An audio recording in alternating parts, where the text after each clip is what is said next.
The Fort Hamilton Officers Club ballroom glittered like a cheap chandelier, all borrowed light and false reflections. I adjusted the coarse polyester sleeve of my custodial uniform, the fabric itching under the stark chandeliers. Around me, dress blues and crisp evening gowns swirled, a sea of rank insignias and cocktail laughter. I was a smudge on polished marble, a reminder that even the shiniest machinery needed someone to clean its gears. Look who decided to grace us with her presence. The voice, honeyed with venom, cut through the murmur. My sister, Lieutenant Emily Carter, approached, her new captain's bars catching the light. Her blonde updo was flawless, her dress uniform tailored to within an inch of its life. A small crowd of junior officers trailed her, a captive audience. "I'm surprised they let you in through the main entrance, Leah. Did you bring your mop?"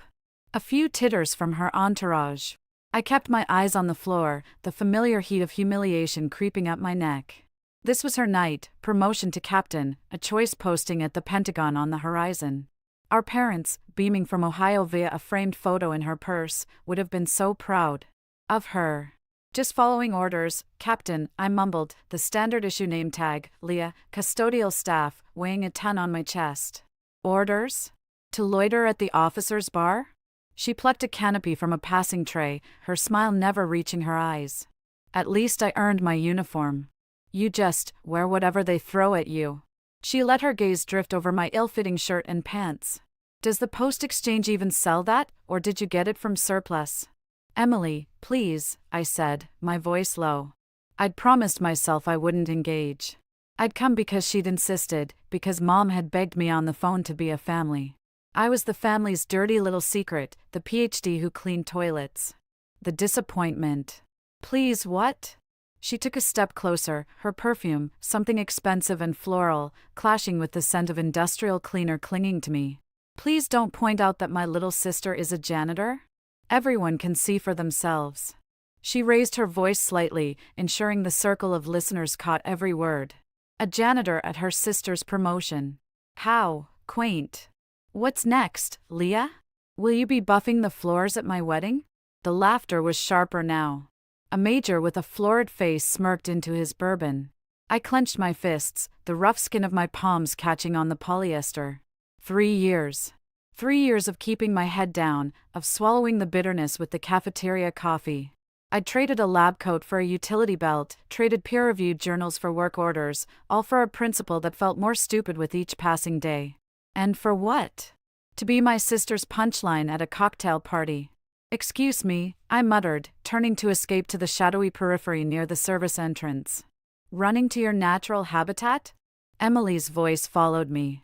"Don't forget to take out the trash on your way."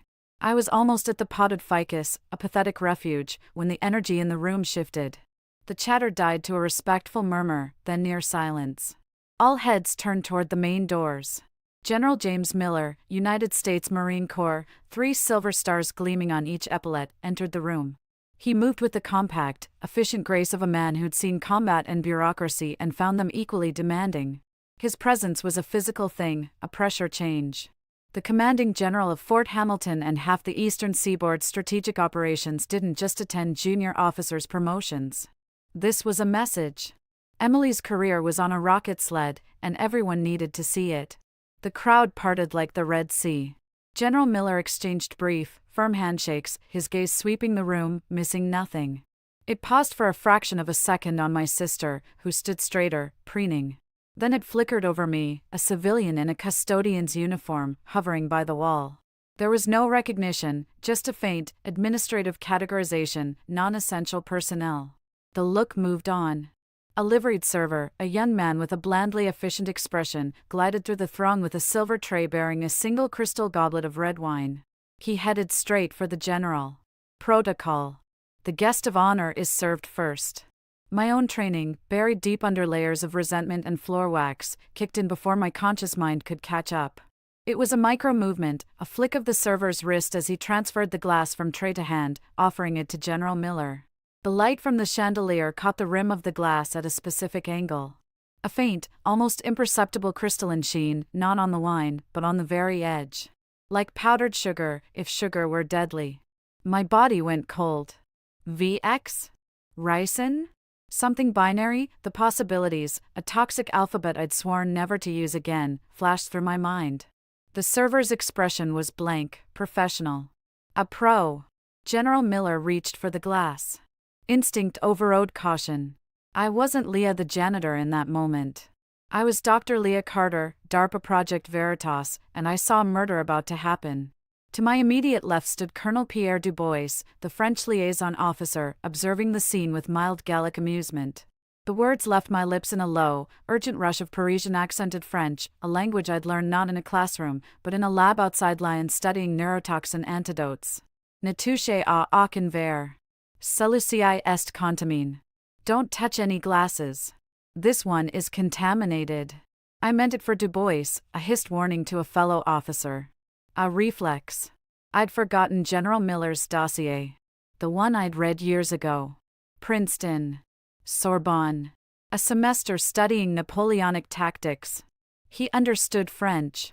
His hand stopped an inch from the stem of the wineglass. His head turned, not toward the server, not toward the suddenly frozen Colonel Dubois, but directly at me. Those steel-gray eyes, which had dismissed me as scenery moments before, now locked onto mine with the focused intensity of a targeting laser. He saw the custodian uniform, the fear on my face, the intelligence screaming behind my eyes. The disconnect was seismic. The ballroom was utterly silent. 200 people held their breath. General Miller slowly lowered his hand. He didn't look at the wine. He kept his eyes on me. The server's professional mask slipped for a nanosecond, revealing a flicker of panic. Then, the general spoke. One word, soft but carrying in the dead quiet. A word that wasn't in any manual, a word from a classified brief I'd helped draft a lifetime ago. A code name. A ghost. Oracle. The word hung in the air. My blood turned to ice. He knew. How could he possibly know? Before I could react, before I could breathe, the world exploded into motion. Not from the doors, but from within the crowd. A woman in an elegant blue dress, who had been chatting with a colonel seconds before, moved, her hand diving into her clutch. A waiter dropped his tray, the crash of shattering glass a prelude as he reached under his jacket. But they were too late. The main doors burst open. Not with drama, but with brutal, practiced efficiency. Men in the combat gear of the Military Police Criminal Investigation Division flooded in, MPCID stenciled on their body armor. They moved in teams, weapons up. Down! Everyone down! Hands where we can see them! Screams erupted. Glass shattered as officers hit the deck. The server with the wine tried to run, but two hulking MPs tackled him to the polished floor, the crystal goblet spinning away, spilling its poisoned contents like blood on marble. In the chaos, General Miller hadn't moved. He stood like a rock in a raging river, his eyes still on me. He gave a single, almost imperceptible nod. Then they were on me. Two MPs, their grips like iron vices on my arms. You! Come with us. Now!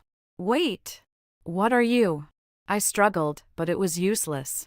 I was wrenched backward, my feet scrambling for purchase. I caught a final glimpse of the ballroom, officers face down on the floor, my sister Emily staring at me from under a table, her face a mask of utter shock and dawning horror. Not concern for me. Horror at the scandal. Horror that her embarrassing sister was now at the center of a national security incident that had just blown her perfect evening to hell. As I was dragged out through the service entrance, my supposed habitat, past the industrial dishwashers and overflowing trash cans, the last thing I heard was General Miller's voice, calm and clear above the din, issuing orders. Secure the scene. Isolate all service staff. And bring the cleaner to interrogation room Alpha. The heavy metal door slammed shut behind me, cutting off the light, the noise, the world. The only sound was the harsh rasp of my own breathing and the relentless march of booted feet on concrete, taking me into the dark heart of the base I'd only ever cleaned. Interrogation room Alpha smelled of stale coffee, industrial cleaner, and fear. A different kind of cleaner than I used. This smell was meant to seep into your bones. The fluorescent light buzzed overhead, casting a sickly green pallor on the steel table bolted to the floor. My hands, cuffed to a metal ring on the table, were still trembling. Not from fear, though that was there, a cold knot in my stomach. From adrenaline crash, and from the seismic shock of hearing that word. Oracle. They'd processed me in silence. Fingerprints, photos, a perfunctory pat-down by a stone-faced female MP who emptied my pockets, a tube of industrial hand cream, a multi-tool, 2 protein bars, and a small, unmarked plastic bottle of clear liquid. She'd held the bottle up, sniffed it. Solvent. For stripping floor sealant, I'd said, my voice surprisingly steady. She'd bagged it all as evidence. Now, I sat alone, counting the acoustic tiles on the ceiling to keep from screaming. The door was a slab of reinforced steel with a wire-meshed window. Beyond it, I could hear the muffled sounds of a base in lockdown, shouted orders, running boots, the distant wail of more sirens. The door hissed open. A man walked in, followed by the 2 MPs who'd brought me. The newcomer was in his late 40s, dressed in civilian clothes, a rumpled charcoal suit over a blue Oxford shirt, no tie. He had the weary, intelligent eyes of a man who'd seen too many lies and had to sift through them all. He carried a thick manila folder and a tablet. He dismissed the MPs with a slight jerk of his chin. The door shut, leaving us alone. He didn't sit immediately. He circled the table slowly, his eyes cataloging me, the itchy uniform, the sensible work shoes, the raw redness around my nails from chemical exposure. Finally, he took the chair opposite me.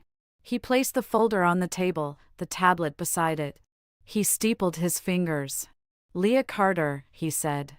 His voice was quiet, neutral. A therapist's voice. The most dangerous kind in a place like this. Or should I use your previous title? Dr. Carter. I said nothing. My heart was a frantic bird against my ribs. He opened the folder. I could see the edge of a photograph.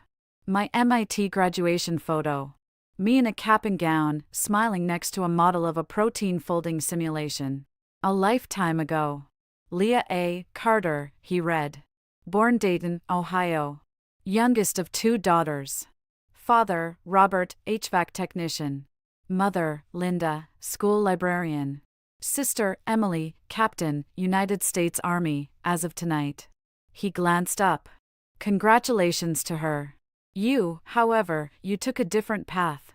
Valedictorian, Dayton Central High. Full ride to MIT. Double major, chemical engineering and biochemistry. Doctoral thesis on catalytic neutralization of organophosphate-based compounds. Published in Science 24. Recruited straight out of your postdoc by the Defense Advanced Research Projects Agency. Project Veritas. A rising star. He looked at me over his glasses. Then, 3 years, 2 months, and 17 days ago, you resigned. Or so your personnel file says. You vanished from the DARPA roster. A few weeks later, you appear here, at Fort Hamilton, as a GS-3 custodial worker. No prior experience. A PhD cleaning latrines. He closed the folder with a soft thump. Care to explain the career pivot, doctor?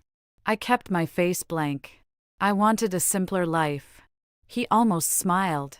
It didn't reach his eyes. A simpler life. From designing next-gen bioscavengers to mopping up vomit in the enlisted men's club. That's not a pivot, Ms. Carter. That's a psychotic break. Or a cover. He leaned forward. Let's talk about tonight. The ballroom. General James Miller, a 3-star Marine Corps general, a man whose survival is considered a matter of national strategic importance, is about to drink a glass of wine. And you, from 20 feet away, in a noisy room, decide to whisper a warning in French. A warning that, according to preliminary field tests, was correct. That glass was coated with a synthetic analog of saxitoxin. Fast-acting, lethal in minutes, virtually undetectable in standard sweeps. How did you know? I remained silent. The saxitoxin analog. Advanced. Binary delivery system, likely activated by the acidity of the wine. I'd only theorized about that variant at DARPA. I'm David Collins, he said, as if offering a business card. Counterintelligence, Army CID. The man whose job it is to find traitors, moles, and incompetent fools. Right now, you're fitting at least 2 of those categories. Your knowledge is specific. Your timing is impeccable. Your presence is anomalous. You're either the luckiest janitor in the United States military, or you're involved. Which is it? I saw residue on the rim. In the light. It looked wrong, I said, sticking to the simplest version of the truth. With your naked eye? From 20 feet? Through a crystal glass? His tone was flat, disbelieving. The French warning. Fluent, Parisian accent. Not in your file. I studied abroad. Where? I don't remember. Convenient. He tapped the tablet.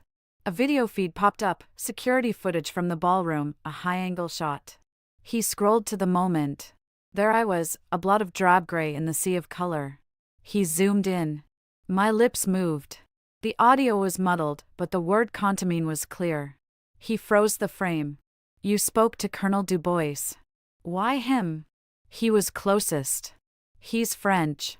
You used French. A language the target, General Miller, also understands. A calculated risk? Or a prearranged signal?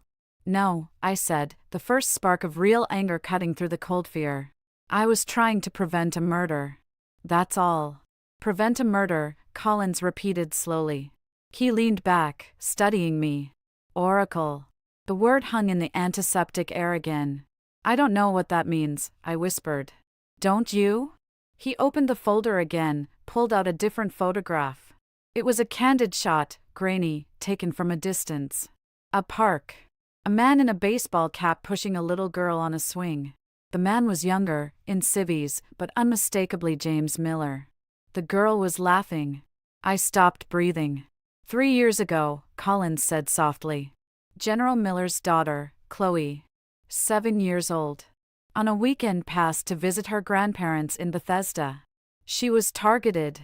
A packet of ricin, disguised as a sugar substitute, was planted in their pantry. An assassination attempt that would have killed the whole family. The would-be assassin was caught, but not before Chloe ingested a small amount. I closed my eyes. I remembered. The frantic, encrypted call in the middle of the night. The voice of a man I'd never met, raw with terror, begging the Veritas Project lead for help. A experimental, portable hemodialysis filter I'd been prototyping, one that could bind to certain protein-based toxins. It was theoretical. It had never been tested on a human. But the lead scientist was in Geneva. I was the only one in the lab. The official report, Collins continued, his eyes locked on me, says she was treated with a proprietary antidote developed by a private biotech firm under DARPA contract. The firm is a shell. The records are sealed. But the man who delivered the antidote, who administered it in the back of an ambulance, who stayed with that little girl for 12 hours until she was out of the woods, that man described her to me. Young, quiet, scared out of her mind, with hands that shook but never faltered. He said she never gave her name. But when he pressed her, she just said, "Call me Oracle. It's just a project name." He leaned across the table, his voice dropping to a whisper. You saved Chloe Miller's life. And you disappeared right after. The general has been looking for you ever since. Tears pricked my eyes. I fought them back. I'd pushed that night into a dark box, along with all the other things I'd seen, the things I'd been asked to do. The reason I'd walked away. Why, Leah? Collins asked, and for the first time, the professional detachment cracked. There was genuine curiosity there. Why the hell are you cleaning toilets at Fort Hamilton? The dam broke. Not with sobs, but with words, harsh and guttural. Because I was tired of making better ways to kill people. Because Project Veritas wasn't about antidotes, it was about weaponizing them. About creating tailored toxins and then selling the cure to the highest bidder. I refused. I blew the whistle. And you know what happened? My security clearance was revoked. My research was classified. My reputation was shredded. Unstable. Incompetent. The only job I could get that wouldn't trigger a deeper investigation was the one nobody wants. The one nobody looks at twice. I yanked at the cuffs, the metal biting into my wrists. So yeah, I'm a janitor. It's honest work. It doesn't keep me up at night. Collins was silent for a long moment, absorbing the outburst. He didn't seem surprised. He nodded slowly. The wine. The saxitoxin analog. It's sophisticated. Military or high-end intelligence agency grade. The server had no record. A ghost. The attempt on Miller tonight was professional. It means the network that went after his family 3 years ago is still active. And it's here. Inside this base. The door to the interrogation room suddenly unlocked with a heavy clunk. It swung open. General James Miller stood in the doorway. He'd changed out of his dress blues into digital camo utilities. He looked even more formidable, more real. His eyes went straight to Collins. "You've briefed her?" "As much as possible, sir," Collins said, standing. Miller's gaze landed on me, on my cuffed hands. Something shifted in his granite face. Not pity. Something harder. Recognition. "Release her." Collins didn't hesitate. He produced a key and unlocked the cuffs. The blood rushed back into my hands, a painful prickling. I rubbed my wrists, staring at the general. The man whose daughter I'd saved. The man whose life I'd just saved. Again. "Dr. Carter," he said. The title, in his deep, gravelly voice, sounded alien. "Thank you. For my daughter. And for tonight." He stepped fully into the room, and the space seemed to shrink.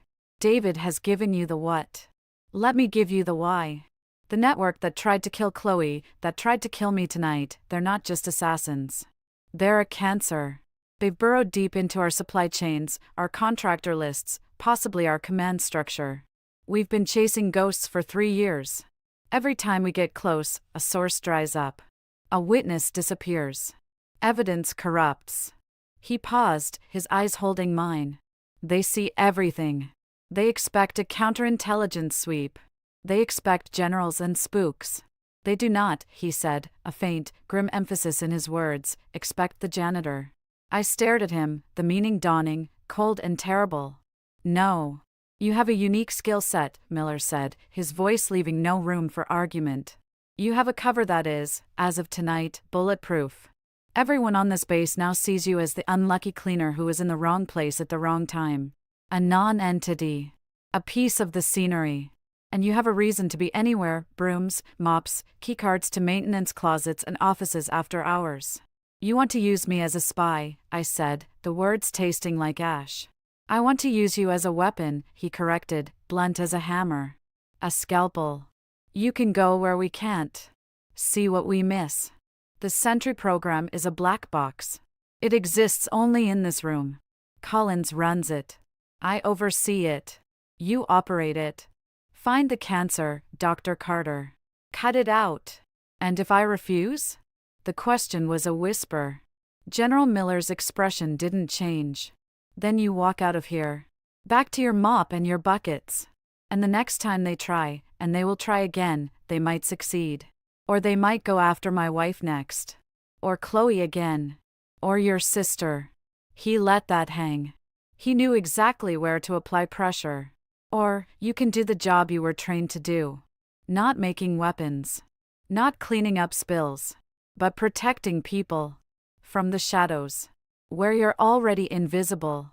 The choice was no choice at all. He knew it. Collins knew it. I knew it. I'd walked away once, to save my soul. But they'd pulled me back in, not with threats, but with the one thing I couldn't ignore, the chance to actually use my cursed knowledge to prevent a death, not enable one. I looked at my hands, red and raw. Janitor's hands. They'd just been offered a different kind of work. "What about my sister?" I asked, finally. "Emily. She can't know about any of this." A flicker of what might have been understanding crossed Miller's face.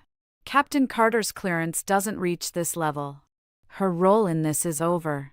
As far as she's concerned, you were questioned and released due to lack of evidence. You're just her embarrassing little sister, the cleaner who caused a scene." He said it without malice, a simple statement of operational fact. Can you live with that? Could I? Live with her contempt, her disdain, while I worked in the shadows to keep her, and everyone like her, safe? The irony was so bitter it was almost funny. "What do I do?" I asked, my voice hollow. General Miller nodded to Collins. The counterintelligence agent slid the tablet across the table to me. On the screen was a schematic of Fort Hamilton, pulsing with layers of data. Personnel movements. Supply logs. Communication nodes. A living, breathing organism, and somewhere in it, a sickness. "You go to work tomorrow, Leah," Collins said. "You clean. And you watch. We'll provide the targets, the anomalies. You provide the access and the eyes. We start with the service contractor that employed the would-be assassin. Eagle Eye Support Services. They have the cleaning contract for the command building. Your new assignment. I stared at the glowing map, the web of lines and dots that was now my battlefield. The mop was my rifle. The bucket, my foxhole. The uniform of shame was now my camouflage. Okay, I said. The word felt inadequate, a tiny pebble dropped into a bottomless well. Okay. General Miller gave a single, sharp nod. Welcome to the Sentry Program, Dr. Carter. Dismissed. He turned and left, the door closing behind him with a sound of finality. Collins handed me a cheap burner phone. This is your lifeline. One number. Use it only for reporting. We'll be in touch with your first package. And Leah? He waited until I met his eyes. Clean well. But watch your back. The people we're after, they don't leave messes. And they definitely don't use hired help to clean them up. I took the phone. It felt heavy. I stood up, my legs unsteady. I was no longer just Leah the janitor. I was Oracle. A ghost with a mop. A scientist in a polyester prison. A sister living a lie. As Collins led me out a back exit into the cool night air, the sirens were finally dying down. The base was settling into an uneasy quiet. Somewhere, my sister was probably drinking herself into a fury, her perfect career momentarily tarnished by my association. I looked down at my uniform. The stain of humiliation was still there. But now, layered over it, was something else, a purpose. A deadly, dangerous purpose. I had a job to do. The training wasn't in some high-tech bunker. It was in Supply Closet B12, between boxes of industrial-grade toilet paper and pallets of pine-scented floor cleaner. The air was thick with the smell of bleach and dust. David Collins, looking profoundly out of place in his rumpled suit, leaned against a shelf of aerosol cans. Lesson 1, he said, his voice low. Forget everything Hollywood taught you. You're not a spy. You're a cleaner. A good one. You notice things. A strange smudge on a window. A wastebasket that's too light. A desk drawer that doesn't quite close. He held up a small, unassuming black device, about the size of a USB drive. This is a passive audio resonator. Stick it under a desk, inside a vent, behind a painting. It draws power from ambient electrical fields. It'll last a month. Your job is to place it. My job is to collect it. You never touch it again. He handed it to me. It was cool, slightly oily. How do I know where to put it? He tapped the burner phone in my hand. It had buzzed once on my walk back to my dismal on-base studio apartment, displaying a single line of text, Captain E. Carter, Office 314, Building 7. Maintenance REQ, HVAC noise. My sister's office. You don't, Collins said flatly. We do. We analyze patterns, financials, comms traffic. We flag anomalies. Your sister's office is an anomaly. Ice water trickled down my spine. Emily? What kind of anomaly? Not her. The traffic. Her office, for a junior captain with a primarily administrative role in personnel logistics, receives an unusual number of secure data packets from a Pentagon server she has no official reason to access. The packets are encrypted, high-grade. They could be routine personnel files. Or they could be something else. We need to know. And you, he gestured with the bug, have a valid work order to investigate a reported humming noise in her air vent tomorrow at 0700, before she arrives. The logic was cold, precise, and terrifying. They were using me to spy on my own sister. You think she's involved? We think her office is being used. Willingly or not, we don't know. That's what you're going to help us find out. He saw the conflict on my face.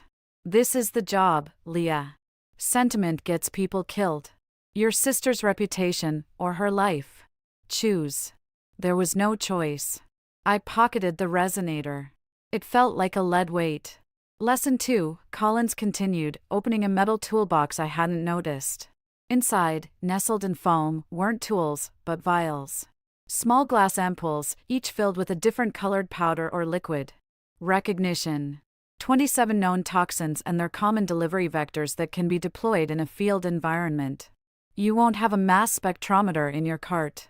You'll have your eyes, your nose, and this. He handed me a small, flat case, like a glasses case. Inside, lined in gray foam, were dozens of chemically treated test strips, each with a tiny alphanumeric code. Swab a surface, drip the reagent from the corresponding vial onto the strip. Color change indicates presence. Memorize the code. Destroy the strip immediately after. Positive result, you call me. Immediately. You do not engage. You observe and report. For the next 2 hours, in the glow of a single bare bulb, he drilled me. Ricin looked like this in powdered form. VX had a faint, sweet smell of rotting fruit if you knew what to listen for. I did. The saxitoxin analog from the gala had a unique crystalline structure under magnification, but in the field, it might just look like a faint, greasy smear. This was my world, the dark mirror of my previous life. I'd studied these things to counter them. Now I was hunting for their presence. You have an advantage, Collins said, packing the vials away. No one expects the cleaner to know the difference between comic cleanser and cyclocerin. Use that. Be invisible. Be dull. You're a piece of furniture. A mildly inconvenient necessity. He left me with the toolbox, now disguised as a standard janitor's kit, the vials hidden in a false bottom beneath the wrenches. Your shift starts in 6 hours. Get some sleep. Tomorrow, you clean. Sleep was impossible. I lay on my narrow cot, staring at the water-stained ceiling of my government-issue apartment, the burner phone and the bug on the nightstand like malevolent talismans. Emily's face from the gala, that mix of scorn and shock, flashed behind my eyes. Was she a traitor? Ambitious, yes. Vain, absolutely. But selling secrets? I thought of our parents, their quiet pride in her. The way Dad polished her lieutenant's bars when she first got them. It didn't fit. But then, what did I know? I'd been out of her life, out of all their lives, for years. At 0645, I was in my uniform, pushing my custodial cart down the linoleum-floored hallway of Building 7. The place was mostly quiet, the pre-dawn silence of bureaucracy not yet awakened. My keycard, a low-level maintenance pass Collins had somehow procured, buzzed me into the main office wing. Room 314. Captain E. Carter, Personnel Logistics. My heart hammered against my ribs. I used my master key, the lock clicking open with a sound that echoed like a gunshot in the empty hall. Emily's office was neat, impersonal. A government-issue desk, a computer, a framed photo of her and our parents at her West Point graduation. A small plant, slightly wilted. The flag of the United States and the Army flag in stands behind the desk. It smelled of her perfume and stale coffee. Be the cleaner, I took a deep breath, the persona settling over me like a worn-out coat. I moved to the vent cover on the far wall, the source of the hum. I made a show of listening, then pulled a screwdriver from my cart. As I worked the screws loose, my eyes scanned. Nothing out of place. The desk was locked. The trash can held only balled-up memos and a yogurt cup. The vent cover came free. I pulled a flashlight, shone it inside. Dust, a dead fly. And there, about 2 feet in, mounted on the upper duct wall, was something that shouldn't be there. Not my bug. This was different. A small, sleek black cylinder, about the size of a pen, with a tiny glass lens at one end. A camera. My blood ran cold. Someone was already watching Emily. Or watching her office. I didn't touch it. I finished my act, pretending to tighten a loose bracket, making a few clanging noises. As I did, I slipped the audio resonator from my pocket. With a dab of putty from my cart, I fixed it to the inside of the duct, a few inches from the foreign camera, hidden in shadow. Let Collins hear whoever came to check their device. I replaced the vent cover, my mind racing. Who? The network General Miller was after? Or someone else entirely? My eyes fell on her locked desk drawer. A simple filing cabinet lock. Child's play. From my toolbox's actual tools, I selected 2 tension wrenches and a pick. My hands, clumsy with nerves at first, remembered the lessons from a long-ago DARPA physical security workshop. 30 seconds later, the lock clicked open. I shouldn't have. It was a violation. But the camera changed everything. I had to know. The drawer contained personnel files, as expected. Efficiency reports, transfer requests. But at the very back was a manila folder, unlabeled. I pulled it out. Inside were invoices. From Granite Peak Defense Consultants. Payments for logistical coordination services. The amounts were large. Very large for a captain's salary. The billing address was a P.O. box in Delaware. The last invoice was dated 2 weeks ago. Stamped across it in red was "past due." And clipped to that invoice was a handwritten note on expensive, creamy stationery. The handwriting was neat, forceful. "Emily, the clock is ticking. The Bahrain posting is yours, but the debt must be settled. Find a way. D. Bahrain. A coveted posting. Career making." Emily had talked about nothing else for months. My stomach churned. This wasn't espionage. This was corruption. Greed. She was taking money from a defense contractor, probably for steering contracts or smoothing approvals. And she was behind on whatever kickback they expected. I needed proof. The note was circumstantial. The invoices were damning but needed context. I fumbled in my cart for the small bottle of solvent the MP had confiscated and returned. It wasn't for floors. It was a mild reducing agent I'd brewed, harmless to skin but reactive with certain types of invisible ink. I uncorked it, letting a single drop fall onto the blank back of the handwritten note. For a second, nothing. Then, faint lines began to appear. A chemical reaction. As I watched, a sequence of numbers and letters resolved into clarity, a string of 16 digits, followed by a Swiss bank routing code. A bank account. For the payoff. I snapped a picture of the note, the revealed numbers, and the top invoice with the burner phone. The camera was silent, the flash disabled. I carefully returned everything to its exact position, relocked the drawer, wiped the handle with my cleaning rag. I was finishing wiping down the desk surface when I heard the click of heels in the hallway. Too early for Emily. Unless. The office door opened. Emily stood there, frozen in the doorway, her keys in her hand. She was in her PT gear, having clearly come in early for a workout. Her face cycled through surprise, irritation, and settled on familiar contempt. "You," she said, the word dripping with venom. "What are you doing in my office?" "Work order, Captain," I said, keeping my voice flat, servile. I held up my maintenance log. HVAC complaint. Heard a hum, ma'am. Tightened the duct. Should be resolved. She strode in, her eyes sweeping the room, looking for something out of place. They lingered on the desk drawer. Had I relocked it perfectly? I didn't file a work order. Could have been the office next door, ma'am. Noise travels. I just checked the listed room. I started packing my tools away, moving slowly, deliberately. The picture was burning a hole in my phone, in my pocket. The hidden camera in the vent felt like a physical weight. She watched me, her arms crossed. "You seem to be making a habit of being where you shouldn't, Leah. First the gala, now my office before dawn. Are you following me? Is this some pathetic attempt to, what? Get close to me? After all these years of pretending I don't exist?" The old hurt, sharp and sudden, lanced through me. "I'm just doing my job, Emily." "Your job," she scoffed, walking around me, looking me up and down. "A janitor. My brilliant little sister, the genius. Cleaning up other people's messes. It's what you're good for, I suppose." She stopped in front of the photo of our parents, her back to me. Mom called.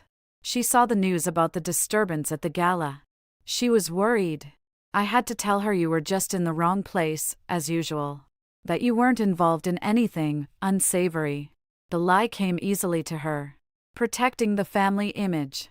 Protecting herself. "I'm not involved in anything, Emily," I said, the truth tasting bitter. "I mop floors." She turned, and for a fleeting second, I saw something else in her eyes. Not contempt. Fear. Deep, gnawing fear. It was gone in an instant, replaced by steel. "See that you keep it that way. And stay out of my office. I'll file a complaint with your supervisor if I see you in here again." "Yes, ma'am." I nodded, pushing my cart towards the door. "Leah," she said, as I passed her. Her voice was lower. "Just stay out of trouble. For once. This isn't Dayton. This is the real army. People like you, they get chewed up." It was the closest thing to concern she'd shown in a decade. It was also a warning. A desperate one. The fear in her eyes hadn't been for me. It had been for herself. She was in trouble. The D from the note was tightening the screws. I didn't answer. I just pushed my cart out, the door closing behind me with a soft click, separating me from my sister and the dangerous secret she was hiding. Back in the supply closet, I sent the pictures to Collins with a brief text, camera invent. Not ours. Financial pressure. Swiss account details attached. The reply came instantly, acknowledged. Do not approach. Continue schedule. My schedule took me to the command building, the domain of Eagle Eye Support Services. The atmosphere was tense, MPs at every door checking IDs with new rigor. My custodial badge got me through, but with extra scrutiny. The poisoning attempt had put everyone on edge. My assigned area was the West Wing, executive offices. I cleaned with robotic efficiency, my mind churning. The camera, the debt, the note. Emily was in over her head, but was she the target, or just a tool? And who was D? It was in the third office, a colonel's, that I found it. Emptying the wastebasket, I noticed a crumpled sticky note. Most of it was a scribbled phone number. But in the corner, drawn almost idly, was a small symbol, a stylized serpent, coiled in a circle, eating its own tail. The Ouroboros. I'd seen that symbol before. In a classified DARPA threat assessment brief, years ago. It was the alleged logo of a shadowy broker network that specialized in facilitating non-standard acquisitions for state and non-state actors. The briefing had called them the Aspies Consortium. We'd called them the Vipers. My blood went cold. This wasn't just corruption. This was the cancer General Miller had talked about. And it was here, in this building, leaving its mark on a piece of trash. I smoothed the note, took a picture, and sent it. Then I placed the strip of paper in a specimen bag from my kit, sealing it away. My shift ended at 1500. Exhaustion, deep and mental, pulled at me. I returned my cart, clocked out, and trudged back to my studio apartment on the far edge of the base, a bleak block reserved for low-ranking civilian support staff. The door was ajar. I stopped, every sense screaming. I'd locked it. I always locked it. Slowly, silently, I set down my lunch pail. From it, I slipped out the heavy metal handle of my floor scrubber, a solid length of steel. It was the only weapon I had. I pushed the door open. The place had been torn apart. Drawers emptied, mattress slashed, my few books scattered. A methodical, brutal search. They hadn't been subtle. I stood in the wreckage, the steel pipe hanging limp in my hand. They'd been looking for something. The photos? The solvent? Evidence of who I really was? Then I noticed it. On the one clear spot on the wall, above the overturned table, written in what looked like red lipstick, or blood, was a single, stark symbol. The Ouroboros. The serpent eating its tail. It wasn't a search. It was a message. They knew. Or they suspected. My burner phone vibrated. A text from Collins, status? My fingers trembled as I typed, apartment compromised. Ouroboros symbol on wall. They were here. The response was immediate, do not enter. Proceed to Rally Point Bravo. Now. Rally Point Bravo was a location in the initial briefing. A disused maintenance shed near the perimeter fence. I turned to leave, my heart pounding. As I did, the shadow detached itself from the deeper darkness of my tiny bathroom. A man. Dressed in black. He held a pistol, suppressor already threaded to the barrel. It wasn't the server from the gala. This was someone else. Professional. Calm. I'll take the phone, he said, his voice a monotone. And whatever you took from the office. So it was about the note. The symbol. They'd been watching their own camera feed. They saw me find it. I raised my hands slowly, the steel pipe still in one. I don't know what you're talking about. I just clean. He took a step forward. The solvent. The pictures. Give them to me. My mind raced. The solvent bottle was in my kit, back in the supply closet. The pictures were on the phone. The phone was my only link to Collins, to Miller. I made my decision. I threw the steel pipe, not at him, but at the bare bulb overhead. The room plunged into darkness. I dropped and rolled as the FUD off the silenced round split the air where my head had been. I scrambled towards the door, yanking it open, stumbling into the hallway. A second man was there, blocking the exit. I was trapped. From the darkness of the stairwell to my left, a shape moved. Fast. A brutal, efficient crack of impact. The second man crumpled without a sound.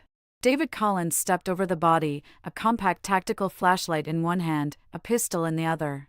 "Took you long enough to call," he said, his voice grim. He gestured with his head. "This way. Now." We didn't use the stairs.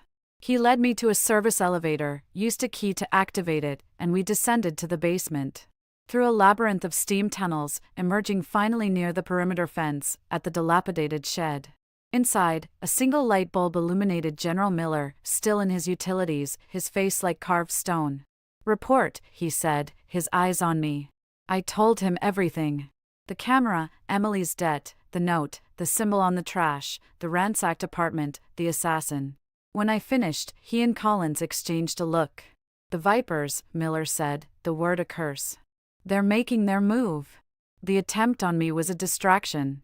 They're cleaning house. Your sister is a liability to them. And you," he looked at me, "are a loose end they didn't account for." "What do we do?" My voice was shaky. "We advance the timeline," Collins said. "The Swiss account details you recovered, they're a start. The symbol confirms the network. Your sister is a pressure point. We use her." "No," I said, the word sharp. "You said not to approach her." "We're not approaching," Miller said, his voice low and dangerous. "We're flushing the game. We make the captain an offer. Through you. A way out of her debt. In exchange for setting a meeting with Dee. You want to use her as bait." "I want to use her as a canary in a coal mine," Miller corrected. "And you, Dr. Carter, are going to hand her the cage." The weight of it settled on me, heavier than any bucket or mop. I had to betray my sister to save her. I had to become the very thing I'd run from, a manipulator in the shadows, using people as pieces on a board. "The cleaner sees everything," Collins said quietly. "And no one sees the cleaner." I looked at my hands, still stained with the grime of the day's work. They were no longer just a janitor's hands. They were a trapper's hands. And my own sister was the bait. "Okay," I said, the word tasting of dust and betrayal. "What's the play?" General Miller allowed himself a thin, cold smile. "You're going to have a family reunion, Leah. And you're going to make your sister an offer she can't refuse." The reunion was not over coffee. It was in a soundproofed room in a nondescript building on the edge of Quantico, 3 days later. The air smelled of stale recirculation and dread. I sat on one side of a steel table, still in my custodial uniform. It was my armor now, my disguise. Across from me, Emily wore her dress blues, her captain's bars gleaming under the harsh light. She looked like she hadn't slept. The polished perfection was cracked, revealing the brittle fear beneath. A one-way mirror took up one wall. Behind it, Miller, Collins, and a team of analysts watched and listened. "What is this, Leah?" Her voice was a strained whisper, all pretense of contempt gone, replaced by raw panic. "They pulled me out of a briefing. 2 men in suits, no IDs, just took me. Is this about the gala?" "Because I had nothing to do with that, I swear to God." "I know," I said, my voice flat. "I had to be the stone. The unfeeling instrument. This isn't about the gala, Emily. It's about Granite Peak Defense Consultants. It's about a Swiss bank account. It's about a man named Dee who wants his money, and a posting in Bahrain that you're not going to get." The color drained from her face. She looked like I'd punched her in the stomach. For a long moment, she just stared, her mouth working soundlessly. The fear in her eyes curdled into something else, a desperate, cornered rage. You went through my desk? You stole from me?" The betrayal in her voice was real, a sister's hurt, cutting deeper than any professional outrage. "I saved your life," I said, the words cold and hard.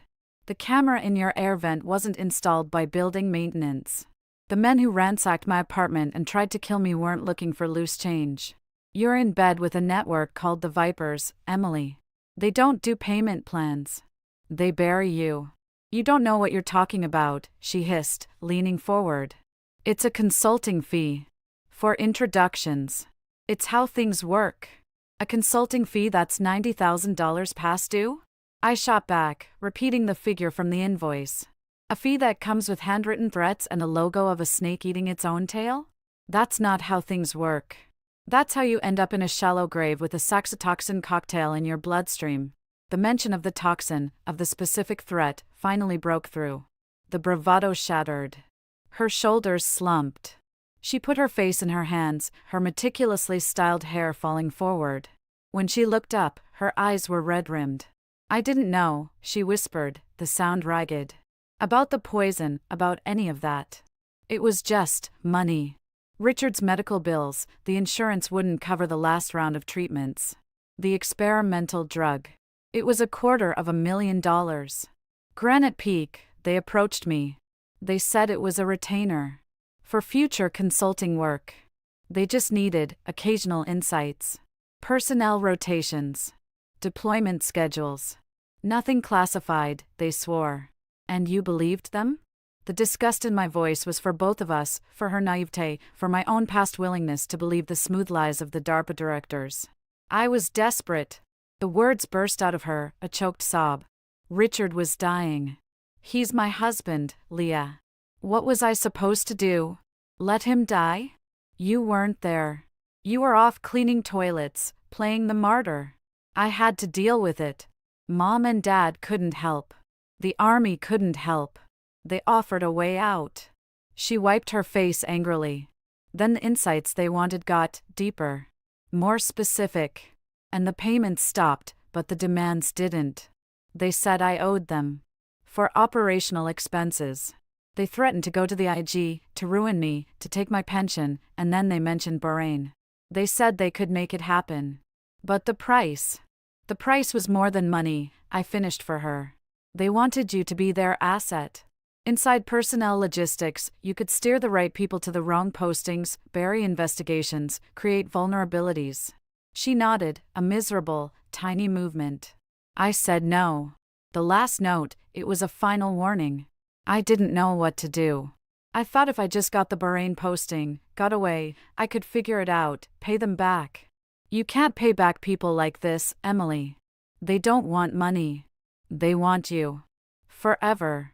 I pushed a file folder across the table. Inside were doctored documents Collins's team had prepared in 48 furious hours, a fabricated financial audit trail showing an anonymous, untraceable donor had paid off Richard Carter's medical debts. And a set of official-looking transfer orders, placing Captain Emily Carter on immediate, temporary assignment to a liaison office in Tampa, far from the Pentagon, far from the Viper's reach. "This is your way out." She looked at the papers, confusion warring with desperate hope. "What is this? Who are you with?" "That doesn't matter. What matters is this deal. You walk away. Your debt is gone. Richard gets his treatment. You get a fresh start in Tampa. No court-martial. No prison." Her eyes narrowed, the shrewd officer peering through the tears. "In exchange for what?" "You set a meeting. With D. You tell him you have the money. All of it. Cash. But you're scared. After the gala, the base is locked down. You want to meet off-site, neutral ground. You hand over the money, he hands over a signed release of all obligations, and you part ways." She stared at me as if I'd grown a second head. "You want me to wear a wire? To entrap a God knows what? He'll kill me." "No wire," I said. "We'll handle the surveillance. You just have to be convincing. You're a scared officer who got in over her head and found a rich, eccentric uncle to bail you out. You want it over. He'll believe that. Greedy people always believe others are as venal as they are." "And you?" she asked, her gaze sharp. "Where are you in this?" "My janitor sister, arranging clandestine payoffs with, who? CIA? FBI? I'm the one giving you a chance," I said, avoiding the question. "The only one you've got. The alternative is I walk out that door, and you wait for D to decide you're more useful as a corpse or a scapegoat. Your choice." The silence stretched. I could see the calculations flickering behind her eyes, the fear, self-preservation, a dawning, horrible understanding of the world she'd stumbled into. Finally, she looked at the fake transfer orders to Tampa. "A lifeline. Where? When? We'll let you know. You'll contact him through the usual channel. Just the offer. Cash for closure. He'll set the time and place. You agree." She took a deep, shuddering breath. The sister who'd mocked me, who'd seen me as a stain on her career, was gone. In her place was a terrified woman clinging to the rope I'd thrown her, not knowing it was tied to a tiger's tail. "Okay," she whispered. "Okay, I'll do it." The meet was set for 2 nights later. A decommissioned waterfront warehouse in Baltimore, chosen by D for its isolation and multiple escape routes. Collins's team had been swarming the place for 36 hours, planting cameras in the rusting girders, audio sensors in the bird droppings, laser mics trained on the broken windows. A full tactical team was staged in a container ship half a mile down the pier. I was embedded with them, crammed into the stifling, metal hull of an unmarked surveillance van parked in a nearby scrapyard, watching a bank of monitors. Emily, wired with a subcutaneous locator and a panic button, looking small and unbearably civilian in a dark peacoat, stood in a pool of faint moonlight filtering through a shattered roof.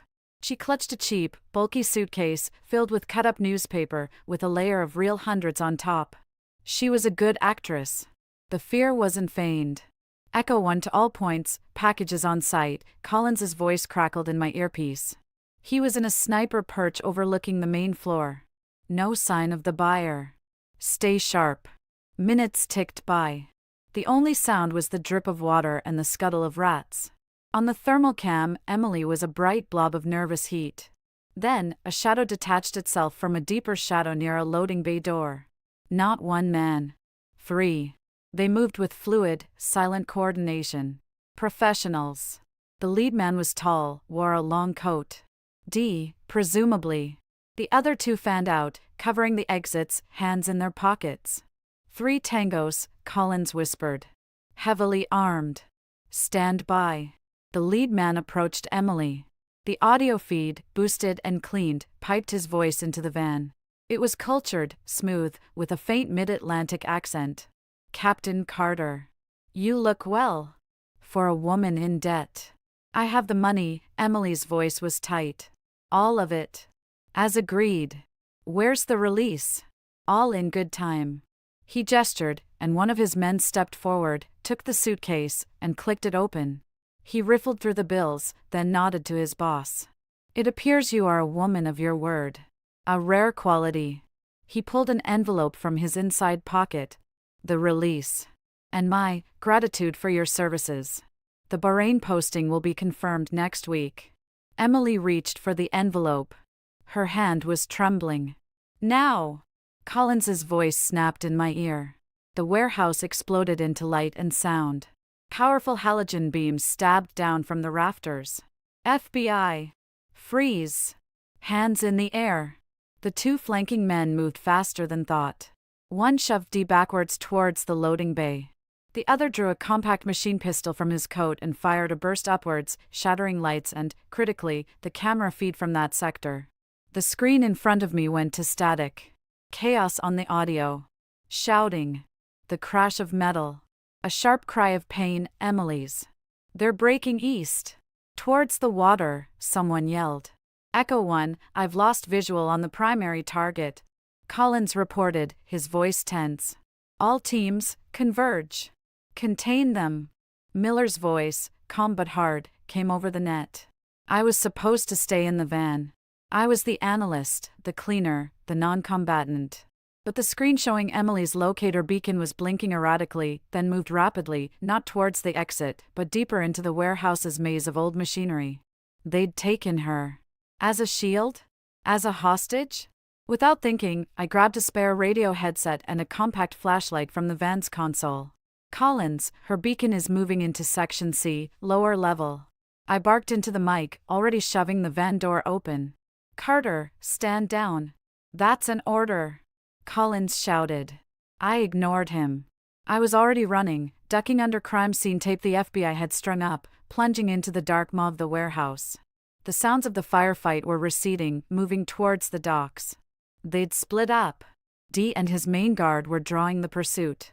The 3rd man had taken Emily the other way. I moved by memory of the blueprints I'd studied, my flashlight beam cutting through the dusty gloom. Down a rusted metal staircase, into a sublevel that reeked of stagnant water and oil.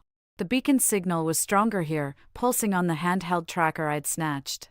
I heard a muffled sob ahead. Rounding a massive, defunct compressor, I saw them. A hulking man in tactical gear had Emily by the arm, a pistol pressed to her temple. He was dragging her towards a gaping pipe opening, an old outflow tunnel that led to the river. An escape route they'd prepped. "Let her go!" The words were out of my mouth before I could think. The man spun, shoving Emily aside. In the beam of my flashlight, I saw his face, cold, impassive, professional. The same monotone from my apartment. "You," he said. "The cleaner. Should have finished the job." He raised his pistol. Emily, stumbling, did the only brave thing she'd ever done in her life. She kicked out, her heel connecting hard with the back of his knee. He grunted, his shot going wide, sparking off the metal next to my head. I didn't have a gun. I had my janitor's utility belt. My hand closed around the plastic bottle of industrial solvent still hooked there. As he turned back to aim at Emily, I hurled the bottle. It wasn't a weapon.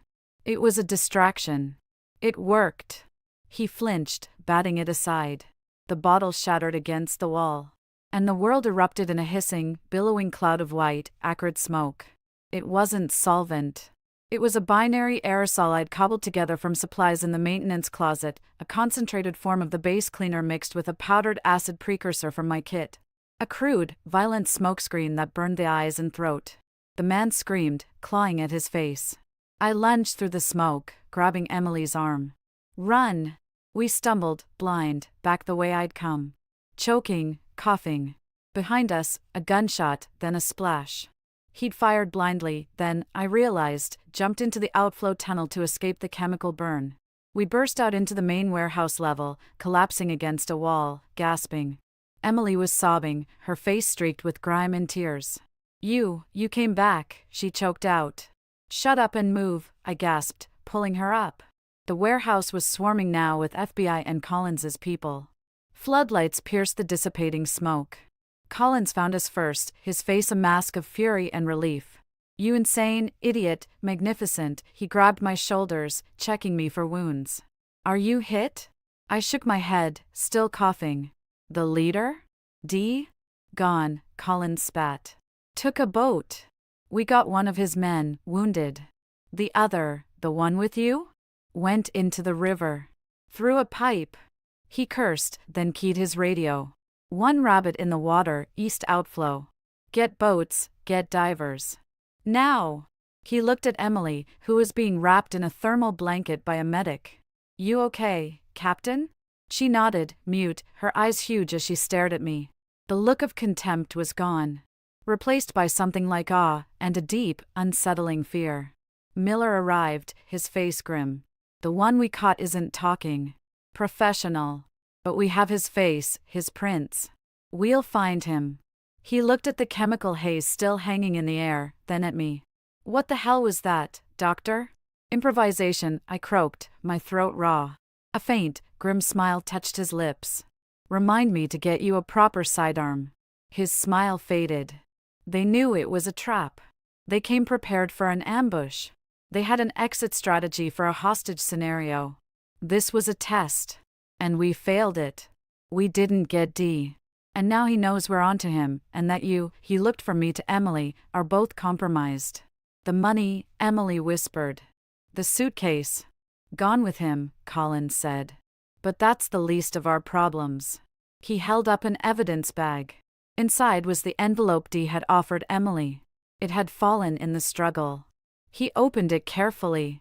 Inside was a single sheet of paper. Not a release form.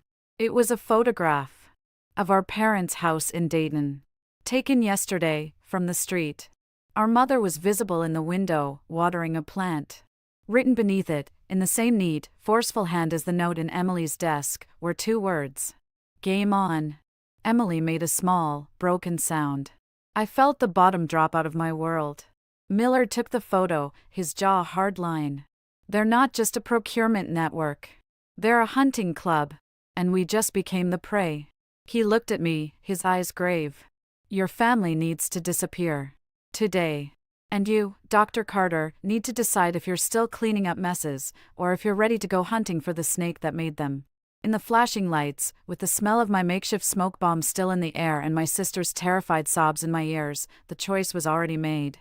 The uniform I wore was a lie. The mop and bucket were props. My real work was in the shadows, and the shadows had just gotten a lot darker and a lot more personal. The cleaner was done cleaning. It was time to set a trap.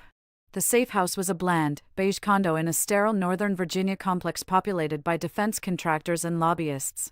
It smelled of new paint and quiet despair. My parents, bewildered and scared, had been extracted from Dayton by a pair of grim-faced men claiming to be from the Army Relocation Authority. They now sat on an oversized leather sofa, clutching cups of tea that had long gone cold. Mom kept asking about her azaleas. Dad just stared at the wall-mounted TV, which was off.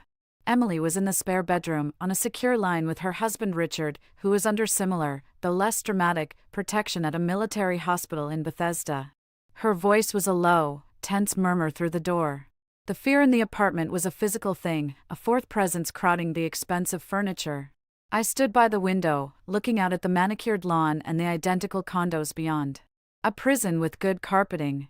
Collins was in the kitchen, speaking in low tones on a hardened satellite phone. General Miller was back at the Pentagon, fighting a battle on a different front, the bureaucratic war to keep the Sentry program alive and to authorize what came next. We traced the photograph, Collins said, joining me at the window. He looked older, the lines around his eyes deeper. The printer. A high-end shop in Georgetown.